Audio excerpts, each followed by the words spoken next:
ọba tó ní gbogbo tá a ní. A dúpẹ́ pé a lọ a tún padà wá ọgbọ́n wa kọ́ ìmọ̀ wa tó bẹ́ẹ̀ àánú la rí gbà ọ́. A lọ lọ́dọ̀ yìí sọ́nà àlàyé Prophet Michael Olorunbé Àkàndé Elédùmarè olùdásílẹ̀ ìjọ God Living Ministry tó wà ní Akíọdé ní ìpínlẹ̀ Ọmọbọ̀gẹ̀ Street No. 8 àbí Ọmọbọ̀gẹ̀ Street ní Akíọdé ní ìlú Gbágà. Lágbára Ọlọ́run wọlé a tún máa là á lẹ́kọ̀ọ́ máa là á lóye máa fún wa ní ọ̀rọ̀ Ọlọ́run nípa ohun tó ń ṣe èmi àti ẹ kò sẹ́ni tí ò léegun ègún ìdílé wà. Mo dágbé yẹ̀wò nínú ìgbé ká tó wọlé ìṣòro wòlé ẹ bá àṣàkà àwọn ibi tó wà. Mo ṣàdúrà fún gbogbo ẹnikẹ́ni tó ń wà lórúkọ Jésù Kristi. Àánú Ọlọ́run kó bá yín o. Ojú tẹ fi ń wò mí, ojú yẹn ò ní fọ́ o. Etí tẹ fi ń gbọ́ mi, etí yẹn ò ní di o. Bẹ́ẹ̀ ṣe ń gbọ́ mi, ìyẹn á máa ṣí. Gbogbo ogun tó bá wà nínú ayé bí mo ṣe ń gbàdúrà yìí á máa fi yín sílẹ̀ lọ. Àlàáfíà máa tó yín. Jésù Olúwa wa. Àmín àmín. Wòlé ohun dágbé yẹ̀wò lé ní òun náà ní ègún ìdílé. Kí ló dé ègún ìdílé? Àkóbá wọlé ègún ìdílé ṣe fún ìgbésí ayé ẹ̀dá. Ọ̀nà wo gan-an ẹ̀dá fi lè bọ́ nínú ègún ìdílé? Ẹ ṣé sà. Ká bá ń sọ̀rọ̀ ègún ìdílé. Ègún míì pé ẹni tó ń ṣiṣẹ́ lórí ẹ̀kọ́ ló jẹ́ lẹ́ṣẹ̀. Ìtàn fi ìlé ègún nìyẹn. Ègún dàbí pé ọ̀rọ̀ tí àgbàlagbà bá sọ kẹ́yìn ó di dandan kó wá sí ìmúṣẹ. And then ẹ̀yin máa wo irú pásítọ̀ kan kí n kàn mú as example. Pásítọ̀ yẹn ó pé 45 ló bẹ̀rẹ̀ sí dù káàkiri ní etí ó wà ní bábíṣì lọ́wọ́ yẹn ní church wà. Lẹ́nìkan wá sọ fún mi pé pásítọ̀ ẹ jẹ́ ká pẹ̀lú pásítọ̀ yẹn ní òun ti ń lálàá ikú. Ó ní kò sí ní táwọn bá ti pé káwọn máa tòṣì lájọ ìjọ táwọn bá ti pé 35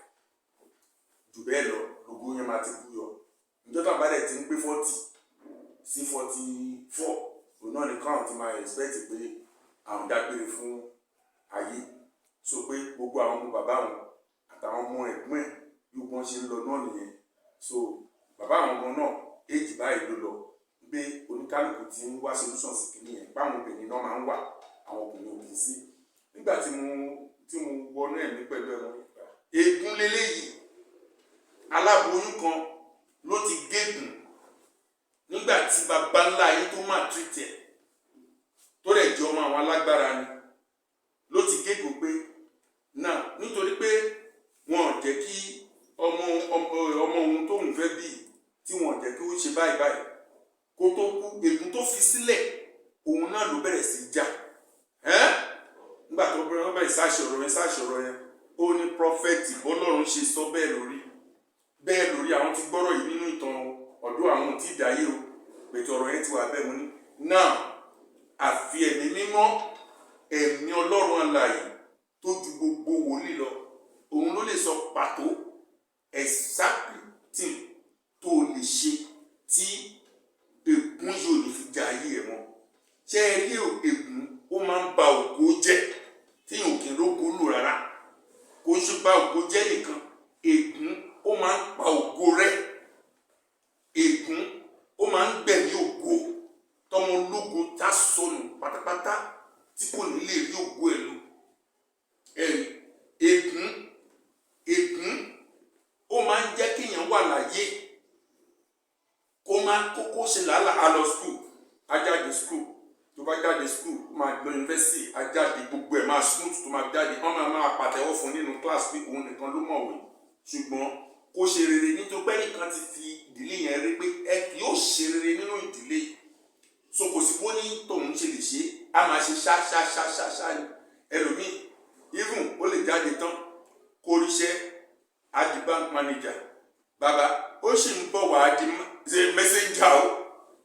ọlọ́mọ jẹ́ kó gbò tí wá rí bẹ́ẹ̀ o kò dẹ̀ sí kó gbò ẹ̀ lórí bẹ́ẹ̀ ègún ló fọhùn lórí ẹ̀ because ó lè jẹ́ pé ègún yẹn wọ́n máa ń gbìn ni ègún máa bọ́ ọmọ kékeré rìn lọ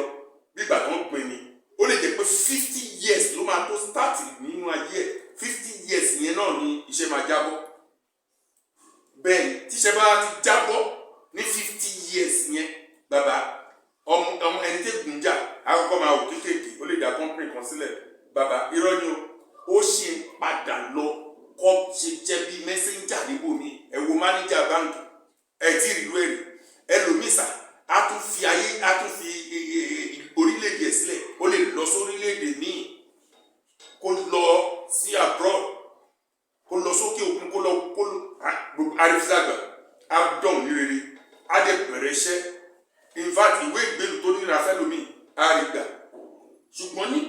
bá ti tó age tí ègún yẹn máa ṣiṣẹ́, ègún yẹn máa bá lọ ó ti mọ̀ pé òun ti ń wù nínú ayé ẹ̀, ó wá kúgbà tó máa yọ ẹ̀ka tó máa so èso bí kì í ṣe máa ń so èso tó bá tó time tó máa so èso ó lè jẹ́ bí marriage. Bàbá a máa pé 65 kò ní marry kó bó ṣe fáìn tó lọ́kùnrin bóbìnrin ṣe ń wọlé ẹ̀ lé ní bẹ́ẹ̀ ló ń kó jáde, bóbìnrin ṣe ń wọlé ẹ̀ lé ní bẹ́ẹ̀ lóbìnrin yẹn ń sá jáde. Kò ní sí ọ̀nà tó máa fi lè jókòó tá a fi lè gbilẹ̀ tí ó máa ní ìyàwó tó máa tán. Àwọn ẹgbẹ́ a máa ní irọ́ ni a máa prosper, ṣùgbọ́n kóbìnrin jókòó lé ẹ̀ ègún ni tó ti dé. So tí èèyàn bá ti ń fura sí pé nǹkan bẹ́ẹ̀ ń ṣe òun, bàbá tó rẹ̀ jọ ọmọ ológo kó yá mọ̀ pé ègún ni ó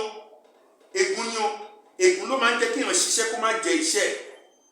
kó yẹ pé a ṣiṣẹ́ báyìí akọ́lé tó máa ní mọ́tò tí gbogbo nǹkan máa wà táwa filẹ̀ fún ọmọ ẹlòmíì ṣe ègún máa ń kọ̀ sẹ̀sà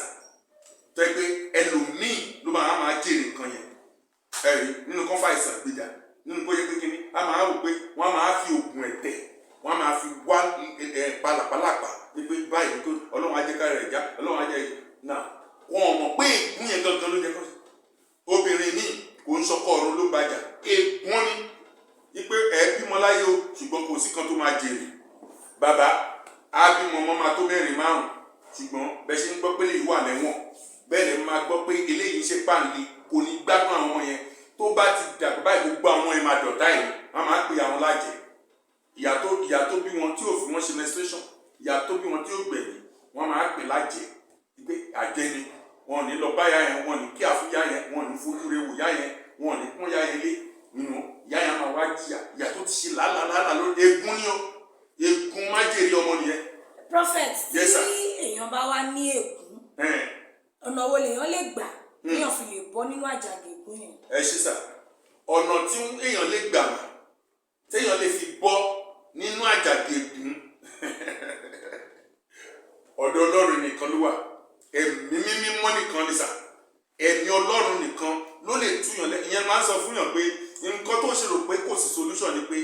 ẹni tó tọ̀ bóyá wòlíì bóyá oníṣègùn ẹ bóyá kíní kan kò sẹ́mi mímọ́ láti sọ fún ẹ pé this is what you will do. Nǹkan táwọn èèyàn torí ègún ò ń ṣe nǹkan téèyàn máa fọwọ́ rọ́ nínú àdúrà màmá wípé ẹ mo fẹ́ yẹ ègún lórí mi, èèyàn ò lè dá yẹ ègún lórí ara ẹ. Bẹ́ẹ̀ ni màmá èèyàn ò lè dá yẹ ègún, bẹ́ẹ̀ ni torí kò sẹ́ni tá a gé irun ara ẹ̀ tá a gé dáadáa. Ègún yẹn kò ń ṣèwọ nìkan ló ń bá jà, omi tó ti mu afẹ́fẹ́ tó ń fẹ́ sí ẹ lára ó ti ń ṣiṣẹ́ lòdì sí ẹ. Àfi tí wọ́n bá wọnú destiny yẹn bàbá wọ́n gbọ́dọ̀ wọnú destiny yẹn mà destiny yẹn tó bá wọnú ẹ̀ lẹ́ni Ọlọ́run máa lo ẹni tó fẹ́ lò ẹni bọ́dù Ọlọ́run lè lò á lo ẹni tó fẹ́ lò láti yọ àyè ègún máa ń wà ní gẹ́gẹ́ bí ìgbà tẹ́ pé àwọn nǹkan báyìí fẹ́ pé ibi tó máa kí sim káàdì yìí sí ó wà nínú fóònù bẹ́ẹ̀ náà láyè ègún máa ń wà nínú ayé èèyàn. So àfi tí ọ̀run bá wọnú ayé yẹn tí ó mú nǹkan yẹn kúrò tó mú kúrò ẹlòmíì ti lé níyàwó ẹ̀ lọ́tọ́rí ègún ló jà áyàwó òun ló ṣeun ìyá mi ti bímọ áná ọmọ yẹn yọ àpáǹlé alẹ́ wọn lọ ní ègún ni o ègún ló jà pé ó ní jèrè ọmọ àfi tí èèyàn bá gbàdúrà tó gbàdúrà torí ẹ̀ mo máa káàánú àwọn ẹ̀jẹ̀ pé wọ́n máa ń bímọ tí wọn kì í jèrè ẹ̀ tẹ́pọ̀ ọmọ náà ló máa ọmọ tó ń bí tán ṣe lálà lórí ọmọ yẹn náà ló máa sọ wọ́n dọ̀tà. Téèyàn yẹn bá ti rí opportunity amen tó bá ti rí opportunity àti wo program yìí màmá bàbá rékè sóńdà àyà jẹ́ kí ìyẹ́ kó ṣí kó bẹ̀rẹ̀ sí pé nọ́mbà yẹn jẹ́ kí Ọlọ́run kó yọ ègún yẹn kúrò nínú ayé ẹ̀. Ó lè jẹ́ pé èmi lọ́lọ́run fẹ́ lò fún ẹ tàbí kó tún pe prophet ẹ̀ mí because ègún tí ó ń jà ẹ́ yẹn ò lè fúnra rà ẹ̀ sọ pé o máa yẹ lọ́kìlì yẹn lè fi gbàdúrà pé ó bá kúrúsèjì kan pàdé ibẹ̀ lọ́lọ́run ti yẹ pé pásítọ̀ tí mo sọ yìí ẹ̀mí Ọlọ́run sọ pé kí àwọn èèyàn báyìí kún gbààwẹ̀ àti àdúrà fún kí pásítọ̀ yẹn kó wà láàrin gbogbo wọn ipe kó gbààwẹ̀ bíríbírí ìjọ mẹ́ta àjẹ àìmú ipe ó ti lọ káàkiri ó ti dù bẹ́ẹ̀ ló lálàá pé àwọn òkú ń fà wọn nítorí pé àkúfà náà fi ṣe ṣùgbọ́n ó ti ní èjì tó gbọ́dọ̀ kù bẹ́ẹ̀ni wọ́n dẹ̀ máa náwó kan tó kú yẹn bẹ́ẹ̀ tó bá náwó yẹn wọn ń gbádùn yẹn jọ ọdún 7 lọ is ọdún 8 lórúkọ Jésù ò ní rírú ẹ̀ ọmọ ẹ̀ ò ní rírú ẹ̀